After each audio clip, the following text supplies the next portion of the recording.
Doon po sa bagong gising. Good morning. Hello? Hi. Morning. Sa pangalan po ng Panginoong Jesucristo, unang-una po ang ating pagpapasalamat sa Diyos dahil nandito tayo sa lugar na ito pinagsama-sama ng Diyos. Sabi nga kanina, mas mahalaga yung perlas kaysa sa tinatangkilik. Yung pagdako dito, ito na yung perlas. Iniwan natin yung mga tinatangkilik. Nandito tayo para makinig ng Ebanghelyo. Sarap na sana matulog nun. Lalong-lalo na kung nag-i-Ebanghelyo, pumipikit yung mata. Sa pagpapatuloy po, kung titingnan natin, itong pangalawang aralin, kung titingnan mo, kahit isang bersikulo, pwede mo siyang ipaliwanag ng isang oras. Dahil iba-iba ang kwento. Pero sabi dito sa verse 1, kasi isang full verse yan. Ngayon, ang pananampalataya ay siyang kapanatagan sa mga bagay na hinihintay. Ang katunayan ng mga bagay na hindi nakikita. Paano po natin ipapaliwanag ang pananampalataya? Ang pananampalataya ay paniniwala at pagtitiwala sa mga bagay na hindi nakikita. Halimbawa, hangin. Hindi naman natin yan nakikita, pero nararamdaman natin. Yung katabi natin, akala natin nagtulog yan, pero nananalangin pala yan. Nakikita natin sa tulog, pero hindi natin mawari yung ginagawa niya. Ano ba ang ginagawa niya sa kanyang sarili? Kaya po, para magkaroon tayo ng kapanatagan sa buhay natin dito sa ibabaw ng sanlibutan. Kasi pare-parehas lang naman cycle ng buhay eh. Ipapanganak, mamamatay. Nung unang panahon ng mga tao ganun, hanggang ngayon, hanggang sa hinaharap, ang mga tao ganun. Ipapanganak, lalaki, nagiging magulang, mamamatay. Minsan bata pa lang, namatay na. Ibig sabihin, mabubuhay, mamamatay. Kung hanggang doon lang sabi sa ibang bagay, kung sa buhay lamang na ito, kung baga hanggang nakapokus lang tayo sa buhay dito sa ibabaw ng sanlibutan. Wala tayong plano doon sa ikalawang buhay. Sabi, tayo na ang pinakakahabag-habag. Dahil hindi natin inisip yung preparasyon ng ating sariling kaluluwa in the future. Kaya kung titingnan natin, nagbigay si Apostol Pablo ng mga halimbawa. Kasi ang kwento nitong Hebreo 11 para siyang narration. Lalo sa pagkasunod-sunod. Sabi, sa pananampalataya ay natatalastas natin ang sanglibutan ay natatag sa pamagitan ng salita ng Diyos. Ito po.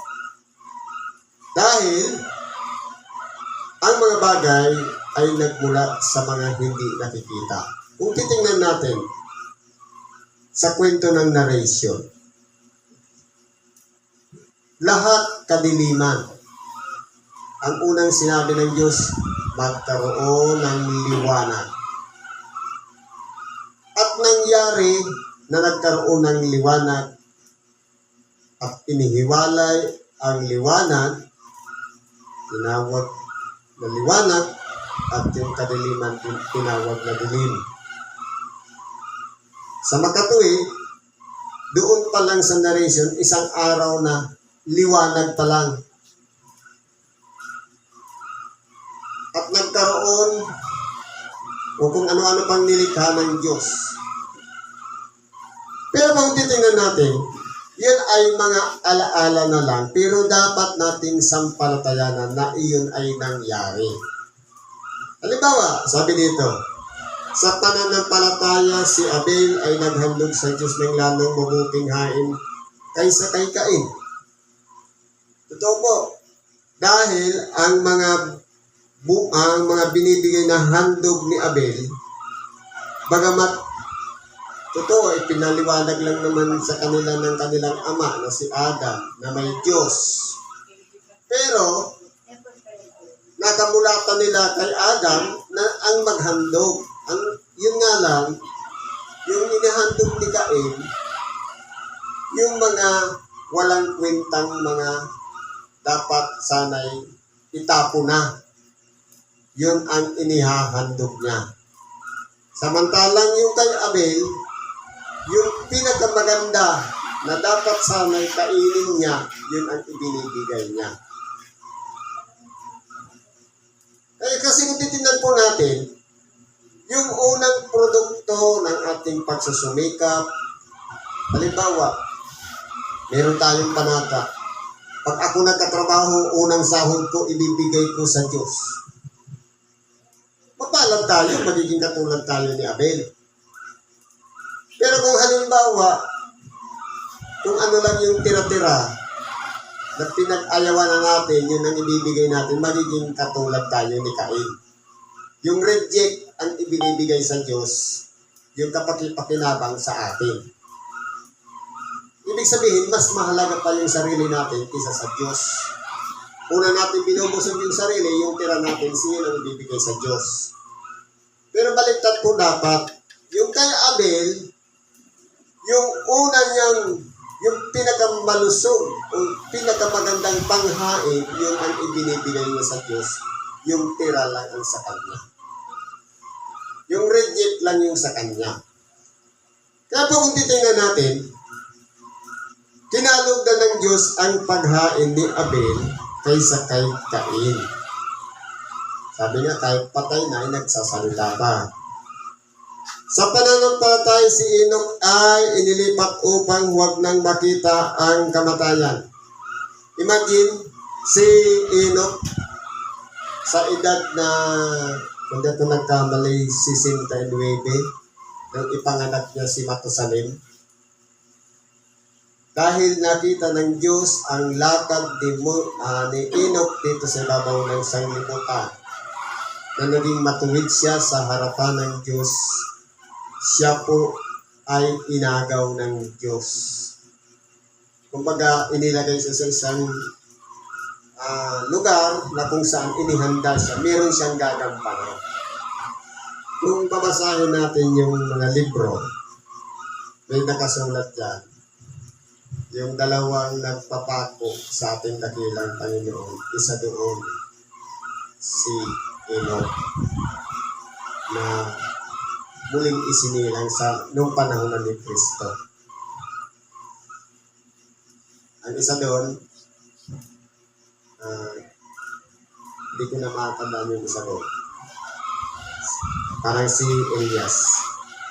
Sabi dito, kaya siya inilipat ng Diyos dahil sa siya'y naging kalugod-lugod sa Kanya.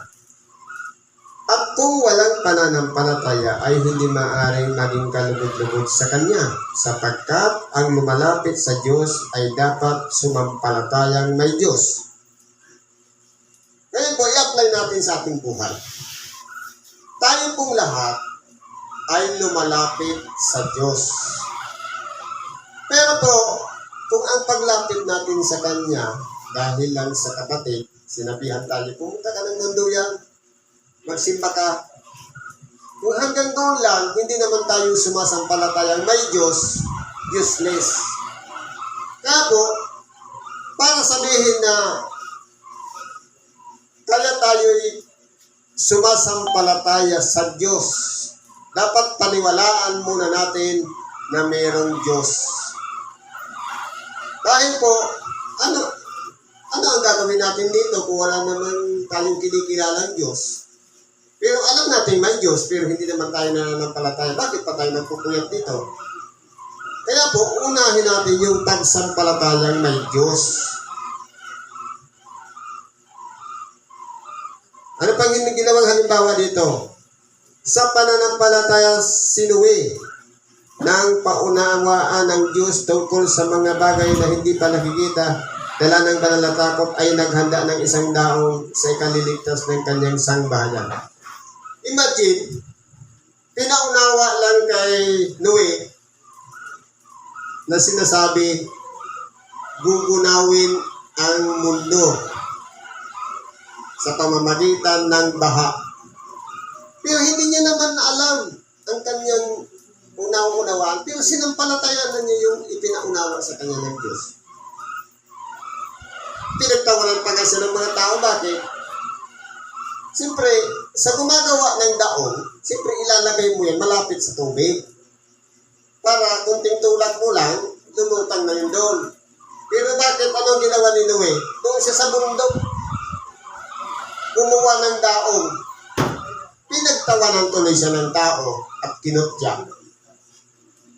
Pero, nalalaman ni Noe na mayroong Diyos na kumakausap sa kanya na bagamat hindi niya nauunawaan kung bakit siya pinapagawa ng daong doon sa bundok.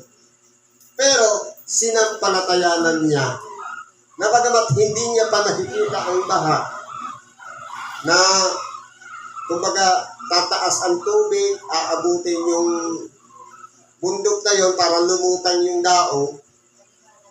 Hindi niya mawari sa isip niya, pero sinampalatayanan niya sa kabila ng mga taong nakataligid sa kanya na siya'y pinagtatawanan. Sa pananampalataya si Abraham ng tawagin ay tumalima upang pumaroon sa isang dakong kanyang tatanggaping mana at sa yumaon na nalaman kung saan siya paroroon. Imagine, katulad naman kay Abraham. Si Abraham, dahil po sa pananampalataya, unang-una, kung titingnan natin ang buhay-buhay ni Abraham, nagkaroon siya ng asawa, si Sarai, at tawag sa kanya Abram. Dahil nakita ng Diyos, kinalugdan si Abram, para maging ama siya ng maraming bansa, pinangalanan siyang Abraham. At nung makita o malaman ni Sarai na hindi siya nagkakaanak, binigay niya si Agar para sipingan ni Abraham para magkaroon ng anak. Yung tinatawag na anak sa pagkatusta. Para lamang magkaroon ng anak. Kaya noon, uso na yan. Tanong pa ni Abraham, para lang magkaanak, ibibigay yung isang babae para meron lang na aalaga ang bata. Pero po, dahil nga may pangako ang Diyos kay Abraham na magiging ama ng maraming bansa, na alam niya na bagamat si Sarai lipas na, hindi na dumaranas ng dalaw o kaya ugali ng isang babae na para makabuo ka ng bata. Pero sinampalatayanan yun ni Abraham. Totoo, nagkaanak siya kay Agar, walang iba si Ismael. At pagkatapos nga nun, dahil nga nakita ni Sarai na si Ismael ay mas pinapaboran ni Abraham at tapos siya naman, nababaliwala na, kaya pinalayas niya si Agar. Pero ano ang ginawa ng Diyos? Nagpadala ng anghel kay Agar, bumalik ka sa iyong Panginoon.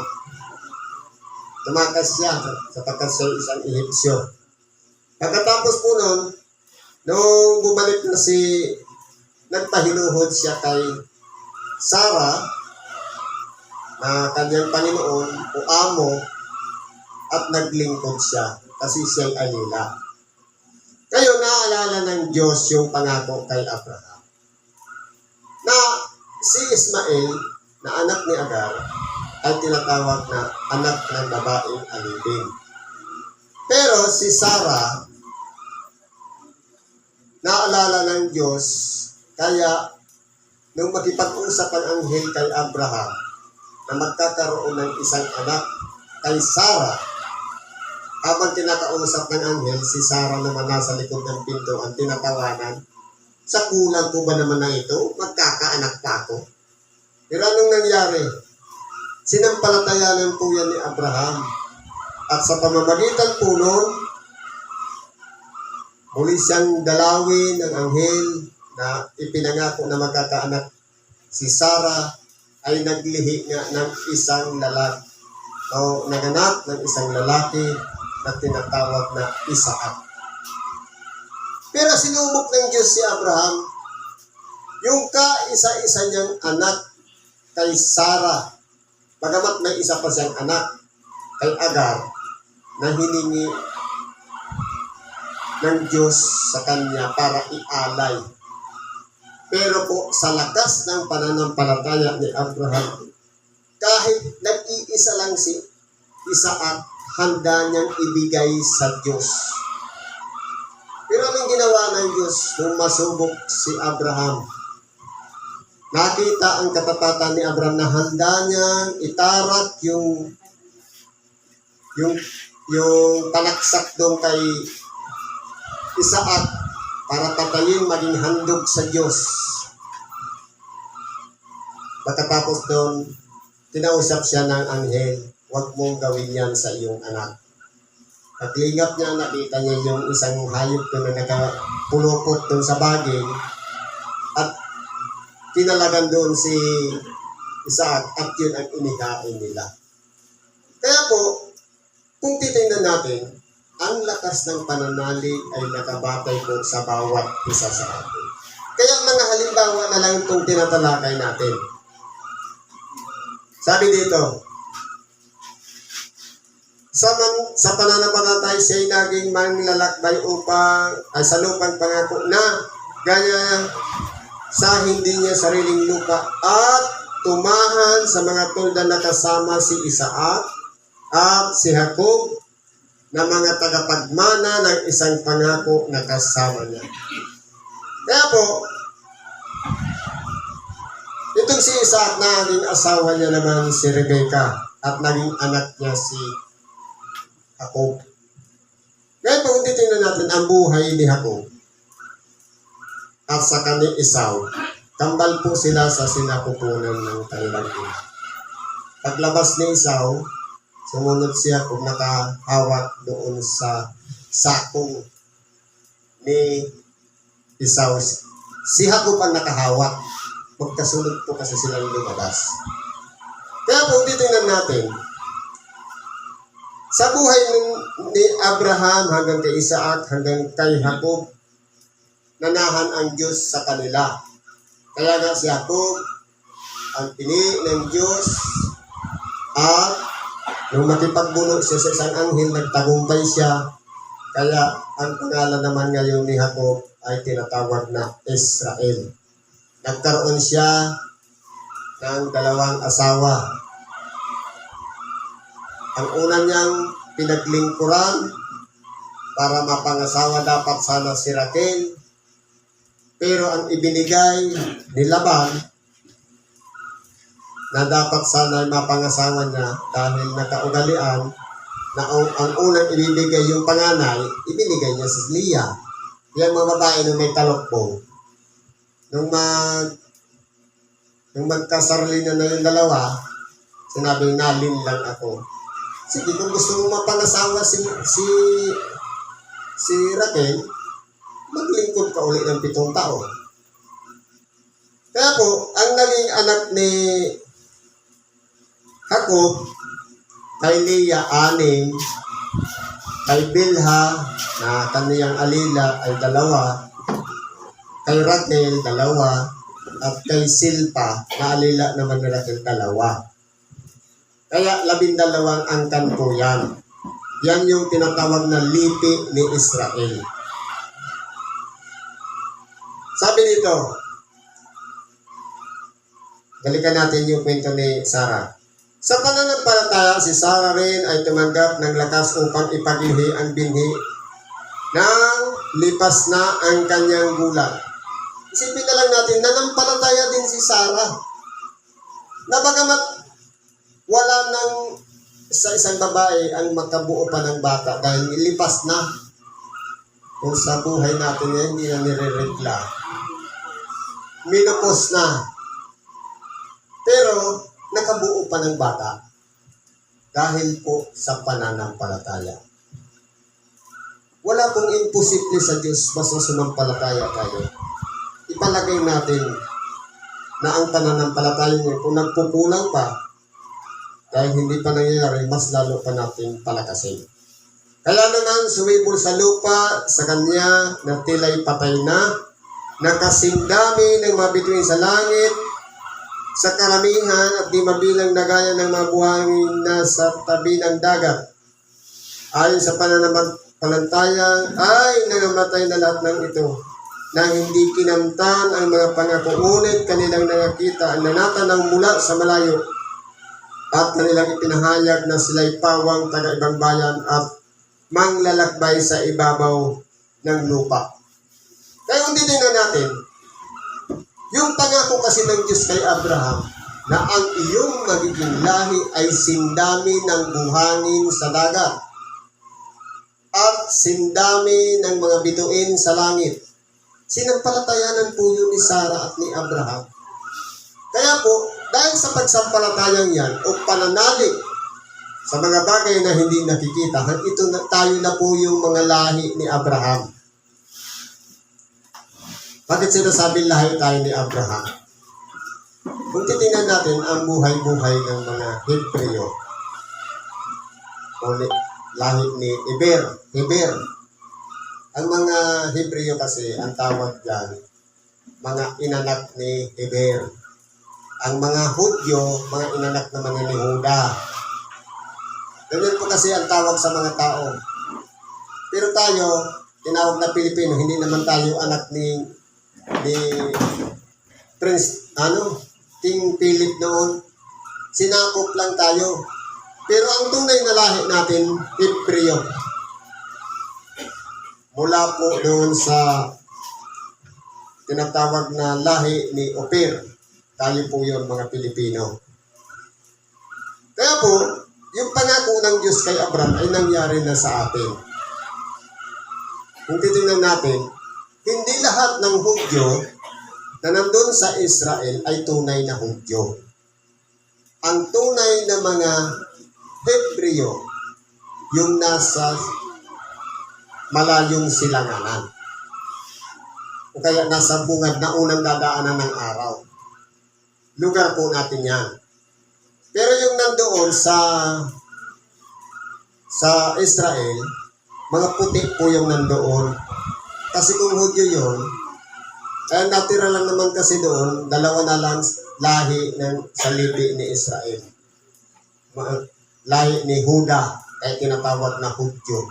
Pero yung mga magkakapatid, nagkahiwa-hiwalay na po yun nung sakupin ng Assyria at ng Babylonia at ng ano-ano pa na sumakop sa Israel. Kaya nagkawatak-watak po yan. Ang tunay na lahi ng mga Hebreo, mga Negro o mga maitim, sila yung ibinibinta, binabarter, tapos napunta sa Amerika, yung iba doon, naggawa pa ng mga, naging alipin para gawin yung mga gusali doon, pagkatapos pinapapatay din.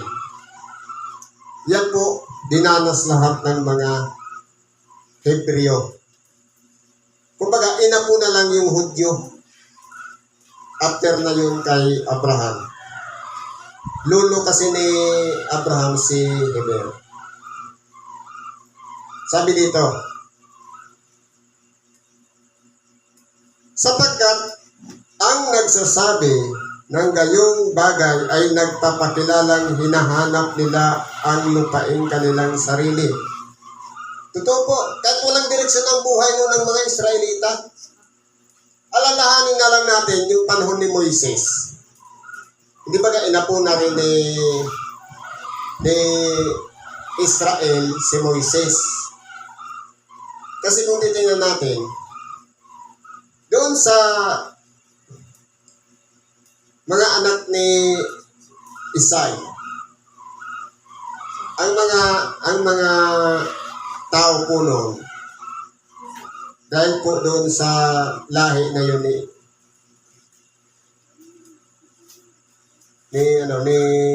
ng 12 magkakapatid.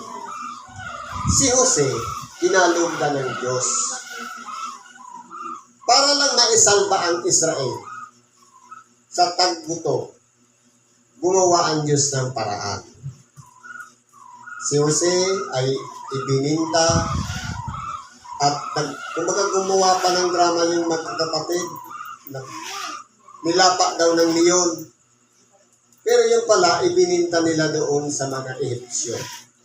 Pero paraan pala yun ng Diyos para si Jose mapunta doon sa Ehipto. Kaya ang nangyari kay Jose,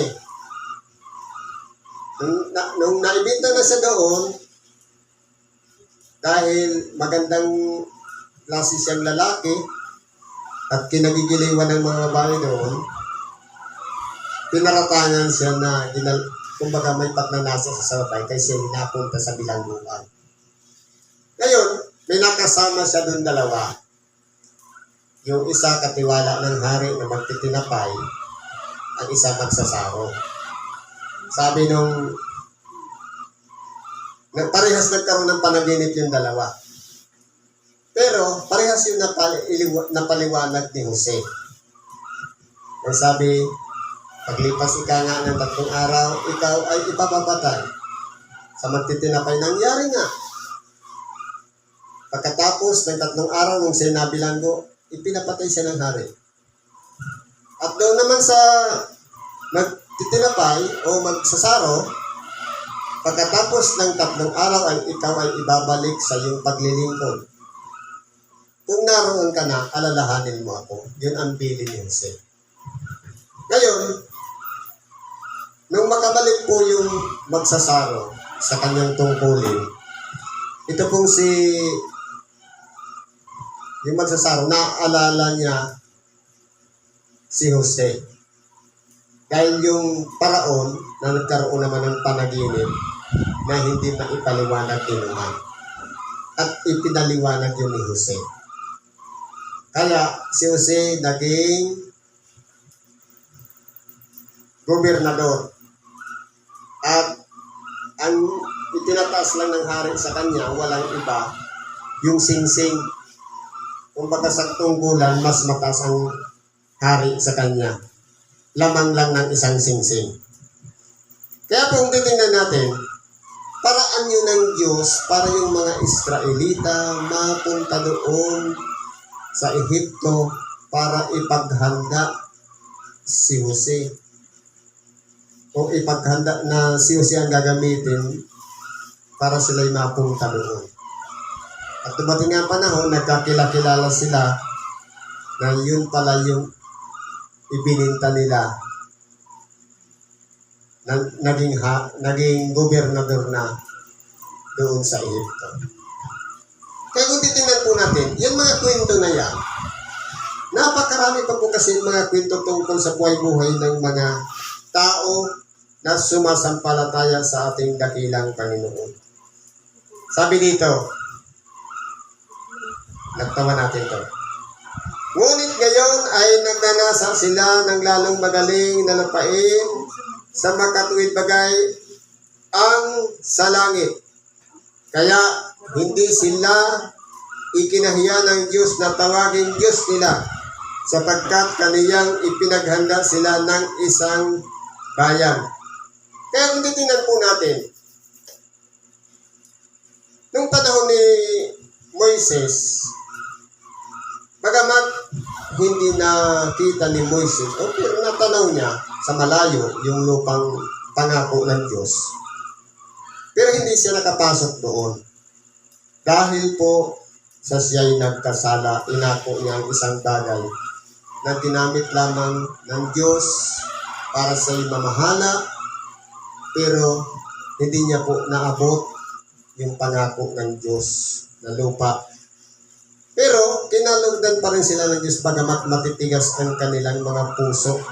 Sapagkat ang mga Israelita po matitigas ang puso. Kung sa atin, palparason. Kahit na tinuro mo na ganito, ganyan, pero mananatwiran pa rin. Alalahanin na lang natin yung itinawid sila doon sa dagat. Isinalba na sila sa mga Ehipsyo. Anong ginawa nila? Nung nagkumpul-kumpul sila, nung nawala lang si Moises ng hindi mahabang panahon para ibigay yung 10 utos, anong ginawa nila? Nagtayo ng isang bisirong baka, lahat ng ginto na daladala nila, pinagsama-sama, niluto at ginawang bisiro, pinagluhod-luhodan nila. Ganyan po sila. Pero pasalamat tayo sa panahon ngayon dahil tayo pong mga tao ay nakakaunawa na ng mga dapat. Kaya salamat sa Diyos sa mga ebanghelyo na ating napapakinggan. Tayo pong lahat ay kinalugdan ng Diyos. Kaya kwento-kwento na lang yung nababasa natin dito sa banal na kasulatan. Kaya titingnan po natin, mula dito sa versikulo 17 hanggang sa 19 o 20, nagkwento ko na po lahat ito. Kaya yan po ang buhay-buhay ng mga tao noong unang panahon. Bakit po ipinapahayag sa atin ngayon? Para po tayo naman, magkaroon tayo ng sariling kwento. Sa pananampalataya, tayo'y naririto sa lugar na ito. Dahil meron tayong pinaka-aasam-asam. Walang iba, ang makiisa tayo sa Diyos at magtamo tayo ng buhay na walang hanggan. Yung oras sana na dapat matulog na tayo, isinantabi natin yan at nagbigay tayo ng oras sa Diyos. Ito na yung tinatawag kanina, perlas. Pinagpahalagahan natin yung perlas na nakadako sa lugar na ito, mas mahalaga pa sa mga bagay na ating tinatangkilik. Wala tayong pakialam kahit nakawan tayo anuman mangyari. Ang mahalaga, nasumpungan natin yung daan patungo doon sa buhay na walang hanggan. Siguro ganyan na lang muna ang pakikibahagi kung meron pang kapatuloy nito. Salamat po at pagpalaan tayo ng Diyos.